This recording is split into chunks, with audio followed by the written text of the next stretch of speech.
नमस्कार अमरावती. अवघ्या महाराष्ट्राचे आराध्य दैवत असलेल्या गणपती बाप्पांच्या आगमनाला अजून काही दिवस शिल्लक आहेत.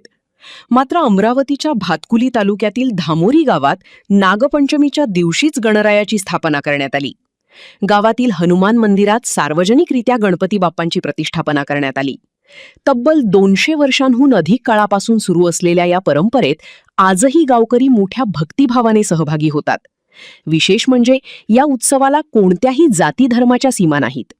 गावातील सर्व समाजाचे नागरिक एकत्र येत गणपती बाप्पांचा उत्सव साजरा करतात.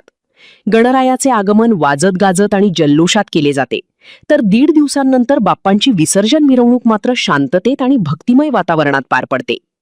महाराष्ट्रात नागपंचमीच्या दिवशी गणपती बाप्पांचे पूजन करणारे धामोरी हे एकमेव गाव असण्याची शक्यता गावकरी व्यक्त करतात. या अनोख्या परंपरेत पूजेचा पहिला मान अमोल वारघडे यांच्या परिवारातील सदस्यांना परंपरेने मिळतो. या अनोख्या गणपती उत्सवाचे आणखी एक वैशिष्ट्य म्हणजे लग्न होऊन सासरी गेलेल्या गावातील मुलीही आपल्या पतीसह आवर्जून माहेरी येतात आणि गणरायाचे दर्शन घेतात.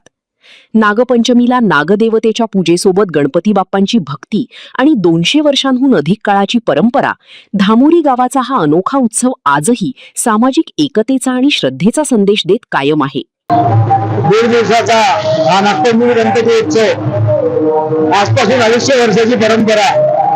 तत्कालीन गुरुवर्य म्हणजे इंग्रज काळामध्ये आधी जे गुरुकुल व्हायचे त्या गुरुकुल पासून ही परंपरा गाववासियांनी सुरू केली. आम्ही समस्त धामोरीवासी तथा धामोरीच्या आजूबाजूतील पंचक्रोशीतील म्हणा किंवा भातकुली तालुक्यातील समस्त भाविक भक्तगण आज आम्ही ही परंपरा कायम ठेवत आहोत. आणि आज काल विनायक चतुर्थीच्या मुहूर्तावर गणपतीची स्थापना करण्यात आली आणि आज नागपंचमीच्या शुभमुहूर्तावर सायंकाळी विसर्जन मिरवणुकीला सुरुवात झाली. आज हजारोच्या संख्येने मिरवणुकीमध्ये भाविक भक्तगण आहे. हा सांगायचं झाल्यास परंपरा कशाला म्हणतात, आम्ही ढोलकीच्या ज्या दिंड्या तत्कालीन होत्या त्या आस्पर वापरतो. आम्ही कुठल्याही पद्धतीनं डिजिटल आस्परने झालेलो नाहीये.